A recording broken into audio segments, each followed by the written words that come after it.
This is the Dollemore Daily, and I'm Jesse Dollemore.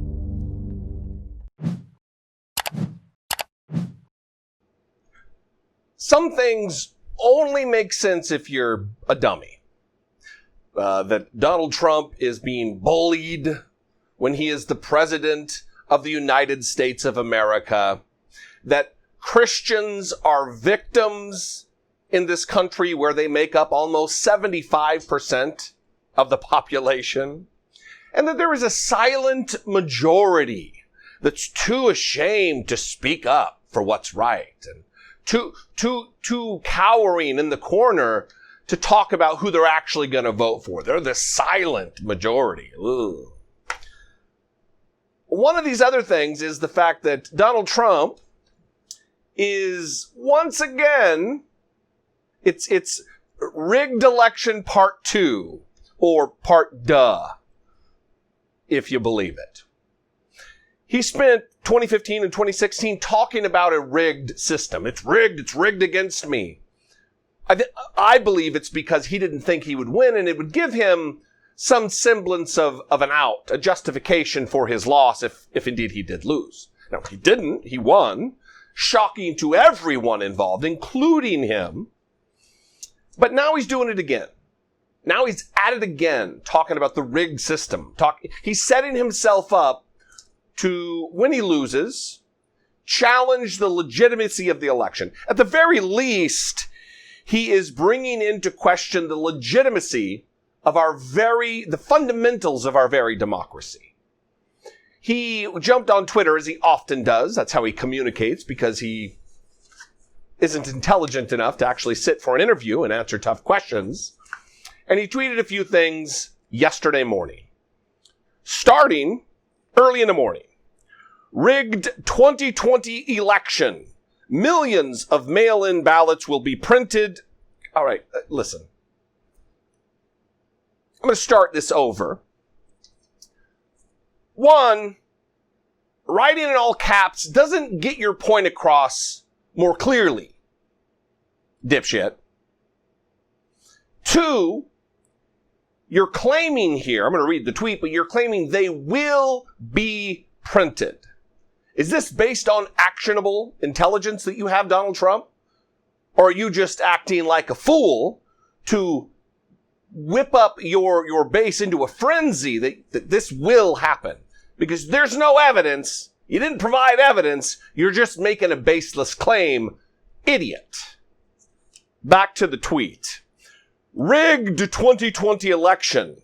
Millions of mail-in ballots will be printed by foreign countries and others.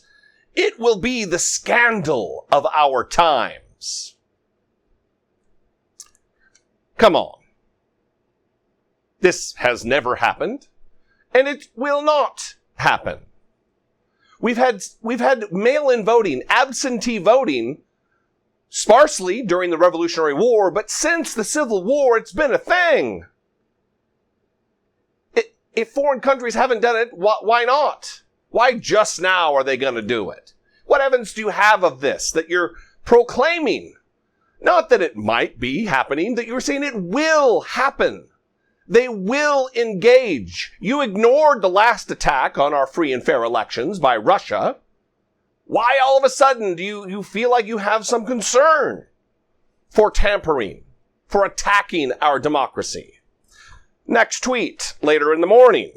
Because of mail-in ballots, 2020 will be the most rigged election in our nation's history unless this stupidity is ended. The only stupidity we need to end is your presidency, you idiot. We voted during World War I and World War II with no problem, but now they are using COVID in order to cheat by using mail-ins. Again, absentee voting has been a thing. You voted absentee, Donald Trump. Your press secretary, Kayleigh McEnany, voted 11 times absentee in the last 10 years. Mike Pence and his wife voted absentee using the wrong address back in Indiana. You people use it. I've done it. It's safe. It's secure. There are fraud. There are systems in place to eliminate the risk of fraud. 2, sometimes 3 signatures have to match in order for the ballot to count. It's not just any ballot that comes in. Next tweet. If people can go out and protest, riot, break into stores, and create all sorts of havoc, they can also go out and vote and keep our election honest. With millions of mail-in ballots being sent out, who knows where they are going and to whom? Again, not an issue. Absentee ballot voting is safe. It is secure. And it's also safe from the perspective of the pandemic that we're facing right now. Yesterday, 120,000 is the number we surpassed. A number that is far higher than it should have been. Certainly that it could have been if Donald Trump had acted like a responsible leader. He did not. He worried about himself. He worried about how it was going to look on him. Being a powerful man. He's a flunky. He failed us. Thousands and thousands and thousands of people are dead, more than would have been if not for his inaction. So this is what he's doing. He's setting up a scenario where he can say, oh, see, I told you so. I lost because of the mail-in ballots. He is questioning the legitimacy of our democracy. Speaking of that, speaking of questioning the legitimacy of our elections, of the fundamental of our democratic process, his lap boy, his servile little dog, his errand boy, his coffee boy, Bill Barr, the Attorney General, went on Fox News on Sunday and voiced these same grave concerns for the election. Watch this. Devin Nunes said there is not a more important issue than this issue. The American people are being censored. Conservatives are being censored. The information flowing to the American people is being censored. Are you worried about this going into the election? Yes, I am worried about a censorship. I'm worried about a number of things going into the election. One, the censorship of robust debate. I'm also worried about undermining the public confidence in the integrity of the elections. The thing we have going for us, especially when there's intense division in the country, is that we have peaceful transfers of power, and our way of resolving it is to have an election. But when governments, state governments, start adopting these practices like mail-in ballots that open the floodgates of potential fraud, then people's confidence in the outcome of the election is going to be undermined. And that could take the country to a very dark place if we lose confidence in the outcomes of our elections. All right, let's address these one by one. What censorship of robust debate is happening, Bill Barr? Again, you poor man's John Goodman. Get out of here. There is no censorship of robust debate. Donald Trump has the bully pulpit. He is the president.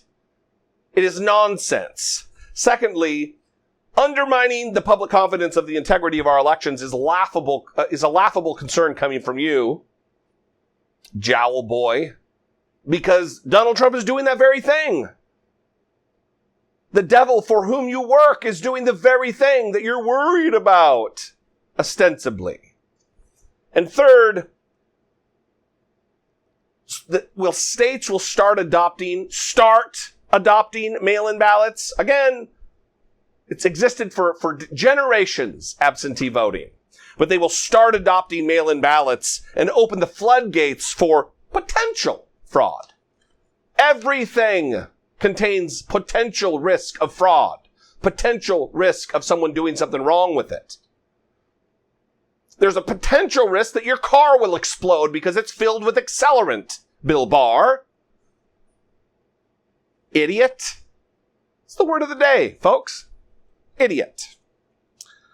So here's the other point I want to make, is that we've watched, and this relates to Donald Trump crying foul and maybe refusing to leave or using that time period between November when he's thrown out of office, when Joe Biden is elected, the November election, when he loses, and January 20th, when the new president is to be sworn in at the inauguration, using that time for whatever nefarious activity. We've already seen him use the authority and the power of the federal government, the authority and power of police and the military to literally and figuratively both trample on citizens exercising their constitutional rights. What makes you think he won't do that for other constitutional rights, like the right to vote? This is part and parcel with Republican plans. This is what they do. They attack voting. They delegitimize certain forms of voting that aren't good for them. I've talked about it before. Voter suppression in this country is a giant deal. And they are at it again. And this time, not even from a governmental standpoint with closing polling stations and photo ID. They're doing that too. We'll get to that. They're also amassing an army of about 50,000 people to physically intimidate, like they did back in the 80s, with armed off-duty cops hanging around polling places. They're doing it again. Reading from the New York Times. The Republican program, which has gained steam in recent weeks, envisions recruiting up to 50,000 volunteers in 15 key states to monitor polling places and challenge ballots and voters deemed suspicious. You can insert there minority voters.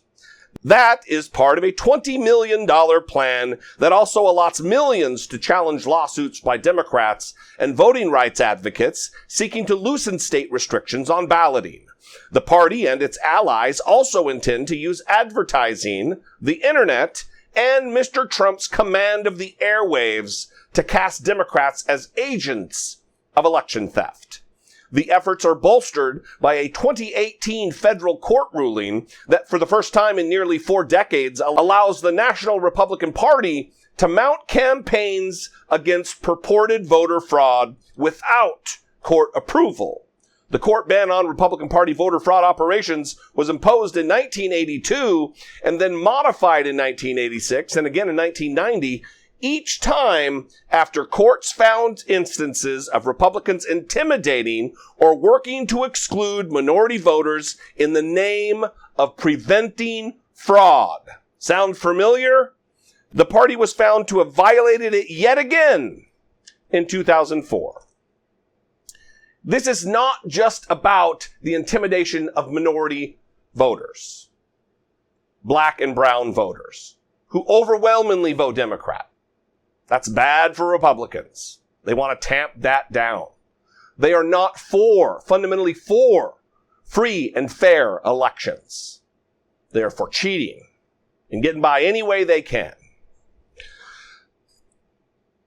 The voter suppression, as I've talked about many, many times, covers many different facets that the Republicans seem to have strategically jumped on to suppress the vote. Here's Ari Berman. Listen to this section of an interview with Terry Gross from NPR.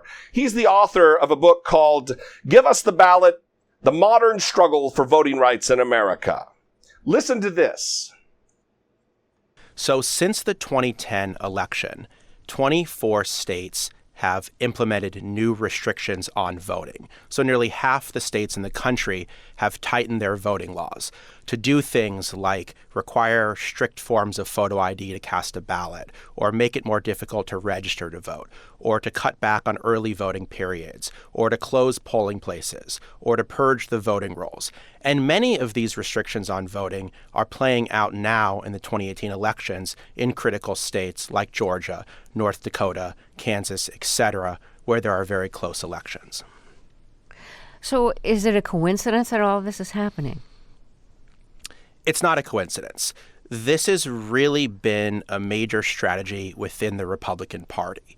After the 2008 election, when Republicans gained control of a number of really important states in 2010, they began to introduce a wave of new restrictions to tighten access to the ballot. Then those efforts were basically given a green light by the Supreme Court when it removed a critical part of the Voting Rights Act in 2013 in the Shelby County versus Holder decision, and said that those states with the longest histories of discrimination no longer had to approve their voting changes with the federal government. That allowed states in the South that previously had to approve their voting changes with the federal government, places like Texas and Georgia and North Carolina and Alabama, to implement these new restrictions on voting. So I think you're seeing a national effort by the Republican Party to try to restrict voting rights, and it's playing out in states all across the country. All of those things have systematically been in place. They are working to suppress your vote. If you typically vote Democrat, if you fall in a group or in a demographic that typically votes Democrat, you are a target of Republicans. Whether it be photo ID at the polls, whether it be trying to make it harder for you to register, whether it be purging the polling, the registration polls, rolls altogether, intimidation, physical intimidation, all of this are tactics of the Republicans. Rather than campaign on the ideas, having that robust debate that Bill Barr thinks is being censored. Rather than doing that, they gerrymander. They're closing polling places. Happening right now in Kentucky, leading up to this primary. There's like 200 polling places in the whole state. And thankfully, mail-in voting is a thing there, that we are likely to witness unprecedented numbers of voters. But what you can do going forward, I have an answer here for you. It's not easy. Like we witnessed in Georgia, where there were hours-long waits to vote. It's stick it out. Your single vote matters. If you're in a situation where they're making you wait longer than you'd like, even in a ridiculously exorbitant amount of time, stick it out. Vote. Stick it to the Republican Party. Do not let them win, both figuratively and literally. It's the one power we have to make a difference. November 3rd, and whether or your primary coming up in between now and then. Get out there and vote. Get your friends to vote. Talk about this like this is the most important election of our lifetime, because it is. We have to get rid of Donald Trump.